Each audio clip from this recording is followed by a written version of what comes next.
మీరందరూ ఎదురు చూస్తున్న ఇప్పుడు నా బీటెక్ సర్టిఫికేట్ చూపిస్తాను.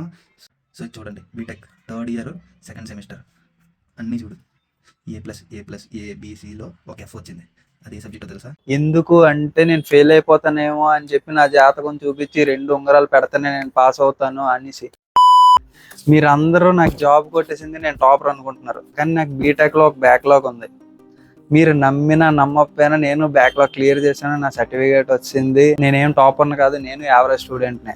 మీ అందరికీ తెలియలేని ఒక ఫ్యాక్ట్ చెప్తా. ఏంటంటే కాంపిటేటివ్ లో టాపర్స్ కాకుండా యావరేజ్ స్టూడెంట్స్ కి ఎక్కువ జాబ్స్ వస్తాయి. ఇది మీరు నమ్మినా నమ్మకపోయినా చాలా నిజం. ఎందుకంటే నేను చాలా మంది జాబ్ కొట్టిన వాళ్ళు చూసాను, వాళ్ళందరూ యావరేజ్ స్టూడెంట్సే. కాలేజీలో టాపర్స్ అందరూ ప్రైవేట్ జాబ్స్ అని హైయర్ ప్యాకేజెస్ అనుకొని వెళ్ళిపోతారు. మనమే యావరేజ్ స్టూడెంట్స్ ఎటు కాకుండా అటు సైడ్ బాగా చదవలేము, ఇటు సైడ్ ఫెయిల్ అవ్వలేము. రెండింటికే కాకుండా మధ్యలో ఉండిపోతాం. అలాంటి మధ్యలో ఉండిపోయి అటు సైడ్ ప్రైవేట్ జాబ్కి ఇంటర్వ్యూ ఫేస్ చేయలేము, హైయర్ ప్యాకేజెస్ కొట్టలేము. ఏ ఇంటర్వ్యూ లేకుండా మనకి అయ్యేది ఏంటంటే గవర్నమెంట్ జాబే. అది కూడా కష్టపడితేనే అవుద్ది. మనం కొన్ని రోజులు మనకు చదువచ్చు కాబట్టి కొంచెం కష్టపడి చదివినా మనకు జాబ్ వస్తుంది అని అనుకోవచ్చు. అలాంటి యావరేజ్ స్టూడెంట్స్ అందరూ మనం కష్టాన్ని నమ్ముకుంటాం. కొంచెం చదివితే 1 సంవత్సరం కాకపోయినా 2 సంవత్సరాలు చదివినా జాబ్ వస్తుంది అనే మైండ్ సెట్ తోటే మనం దిగుతాం అన్నమాట కాంపిటేటివ్. సో బీటెక్ బ్యాక్లాగ్స్ ఉన్నాయి అని డౌట్ పడకుండా ప్రిపేర్ అవ్వండి. ఎందుకంటే వాటితో సంబంధం లేదు. లేదా కెరీర్ గ్యాప్ వచ్చినా సరే. నేను డిప్లొమా అయ్యాక బీటెక్ 2 ఇయర్స్ గ్యాప్ ఇచ్చాను. ఎందుకు? కెరీర్ డెవలప్ చేసుకోవడానికి కాదు, ఊరికే సరదాగా ఇచ్చాను గ్యాప్. సో అలాంటి సరదా గ్యాప్లో నా కెరీర్లో నాకు బ్యాక్లాగ్స్ ఉన్నాయి బీటెక్లో. ఇవన్నీ క్లియర్ చేసి అంతా అయినా సరే ఇప్పుడు మంచి జాబ్ వచ్చింది. ఇప్పుడు ఏఎల్పి జాబ్లో ఉన్నాను. ఇదేం తోపు జాబ్ కాదు, కానీ ఒక ఇండివిజువాలిటీ ఉన్న నాకు ఒక సెట్ అయ్యే నాకు మంచి జాబ్. సో నేను ఇప్పుడు ఈ జాబ్ చేసుకుంటున్నాను. నెక్స్ట్ కాంపిటేటివ్లో రాబోయే కొంతమందికి నేను నా గైడెన్స్ ఇవ్వగలుగుతున్నాను. సో ఇది మీరేం చేస్తారు అంటే, నేను యావరేజ్ స్టూడెంట్ని, నేను ఏం చేయలేను, టాపర్స్కే జాబ్స్ వస్తాయి, టాపర్స్కే గవర్నమెంట్ జాబ్స్ వస్తాయి, అసలు గవర్నమెంట్ జాబ్స్ ఉన్నోళ్ళే టాపర్స్ అని మీకు మీరే డిమోటివేట్ చేసుకొని మీకు జాబులు రావట్లేదు. ఇది మీరు ఎంత నమ్మితే అంత నిజం. యావరేజ్ స్టూడెంట్స్కే జాబ్ వస్తాయి, గుర్తుపెట్టుకోండి. ఎందుకంటే టాపర్స్కి ఒక కాన్ఫిడెన్స్ ఉంటుంది. నాకు ఈ గవర్నమెంట్ జాబ్ కాకపోయినా గేట్ ట్రై చేస్తాను, గేట్ కాకపోయినా ఇంకో ప్రైవేట్ కంపెనీ లేదా ఐఐటి ఇలా ఏదో ఒకటి చేస్తానే ఉంటాను అన్న ఒక ఇది ఉంటుంది. మనకు మాత్రం అవేమీ ఉండవు. సో నేను ఈ వీడియోలో మీకు ఏం చెప్దాం అనుకుంటున్నాను అంటే, మీ ఓవర్ థింకింగ్ని పక్కన పెట్టండి. ఇప్పుడు మీరు డిగ్రీ కానీ బీటెక్ కానీ ఆల్రెడీ ఆన్ గోయింగ్లో ఉన్న వాళ్ళు బ్యాక్లాగ్స్ ఉన్నాయి అంటే కంప్లీట్ చేయండి. కష్టపడైనా సరే కంప్లీట్ చేయండి. కంప్లీట్ చేసి బయటకు వచ్చారా, మీ సర్టిఫికేట్ ఉంటే చాలు, మీరు చాలా జాబ్స్కి ఎలిజిబుల్. దాంతో మీరు యావరేజ్ స్టూడెంట్ అని ఏ భయం లేకుండా ప్రిపేర్ అయితే జాబ్ వస్తుంది. నాకు ఈ వీడియో చేసినప్పుడే నేను ఆలోచించాను, మీరు నాకు బ్యాక్లాగ్ ఉన్నది అంటే నమ్మరు, ఈ వీడియో కోసం ఏదో థంబ్నెయిల్స్ కోసం సోది చెప్తాడు అనేసి. అందుకే నేను ప్రూఫ్తో సహా చూపిస్తాను నా అకాడమిక్ స్కోర్ ఎలా ఉంది అనేసి. చూడండి, సో ఇది 10th నాకు 9.2 వచ్చాయి. 10th 9.2 అనగానే టాపర్ రా అనుకోవద్దు. అది ఏదో భయం వల్ల. 10th మనకి చాలా ప్రెషర్ ఉంటుంది. ఆ ప్రెషర్కి మనం ఎలా చదువుతామంటే అసలు పిచ్చి పట్టినట్టు చదువుతాం. ఆల్మోస్ట్ బట్టి పడతాం. సబ్జెక్ట్ నేర్చుకున్నామా లేదా అని పట్టించుకోం, ఫుల్ బట్టి పట్టేస్తాం. అలాగే నేను బట్టి భయంతో చదివా.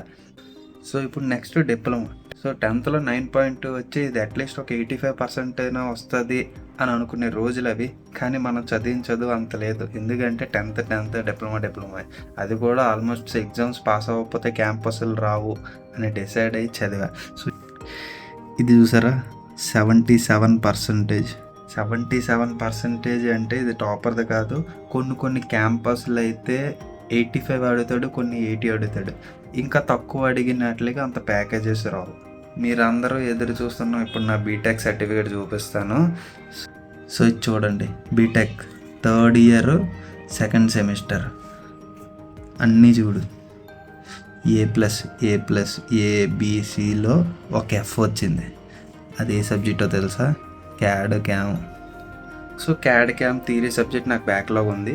ఏయూలో జేఎన్టీయూ లాగా 6 months కావు. సో నెక్స్ట్ ఇయర్ అవుతాయి. ఇప్పుడు 3-2 కాబట్టి నేను 4th ఇయర్ సెకండ్ సెమిస్టర్లో నేను అది క్లియర్ చేశాను. సో క్లియర్ చేశాక ఇప్పుడు చూడండి, 3-2 క్లియర్ చేశాక అది B+ వచ్చింది. సో క్యామ్ B+ వచ్చాక ఇప్పుడు నా స్కోర్ ఇది 7.3. 10th 9.2 ఎక్కడ, బీటెక్లో 7.3 ఎక్కడ? దేనికి పనికిరాదు.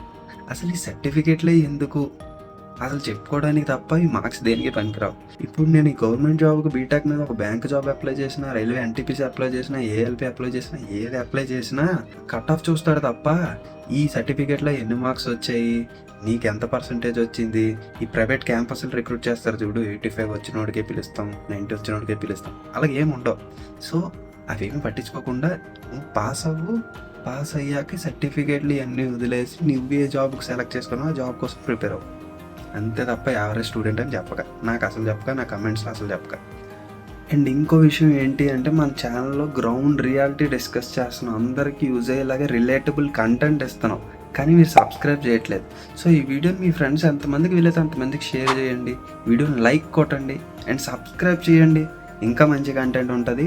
వీడియోలోకి వెళ్ళిపోదాం. నాకు 10th క్లాస్లో 2 ఉంగరాలు ఉండేవి. ఎందుకు అంటే నేను ఫెయిల్ అయిపోతానేమో అని చెప్పి నా జాతకం చూపించి 2 ఉంగరాలు పెడితేనే నేను పాస్ అవుతాను అనేసి అంత భయపడి నాకు ఉంగరాలు పెట్టించారు. డిప్లొమాలో కూడా అలాగే భయపడుతూ చదివాను. సో భయపడుతూ చదివి ఒకసారి తీసాను. ఆ ఉంగరాలు తీసి నాకు ఈ ఉంగరాలు లేకపోతే నేను ఏం చేయలేనా అని నా మైండ్ నేనే చెప్పుకున్నాను అనమాట. సో అప్పటి నుండి నా లైఫ్ నేనే మార్చుకున్నాను. ఈ ఉంగరాలతో పని అవ్వదు, నాతోటే పని అవుద్ది, నేను డిసైడ్ అయితేనే పని అవుద్ది అనేసి.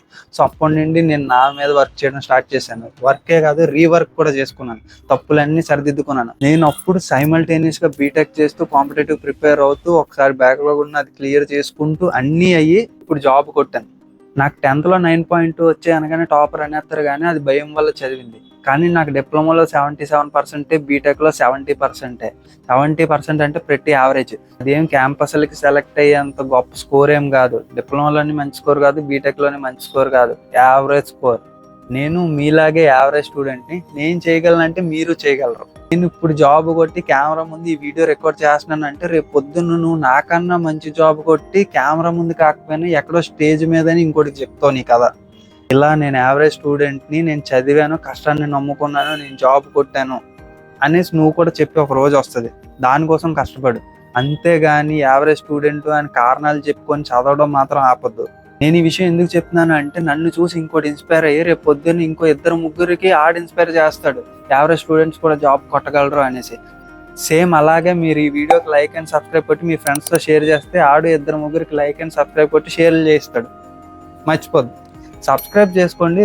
రొట్ట కంటెంట్ కాకుండా ది బెస్ట్ కంటెంట్ వస్తుంది. వీడియో నచ్చినా నచ్చకపోయినా నీ ఒపీనియన్ కామెంట్ చేయి. నీకు ఇంకా నాతో మాట్లాడాలి అంటే ఇన్స్టాలో DM చెయ్యు, లేట్ అయినా సరే రిప్లై ఇస్తా. పేరు గుర్తుంది కదా, మనోజ్ జర్నీ. Signing off.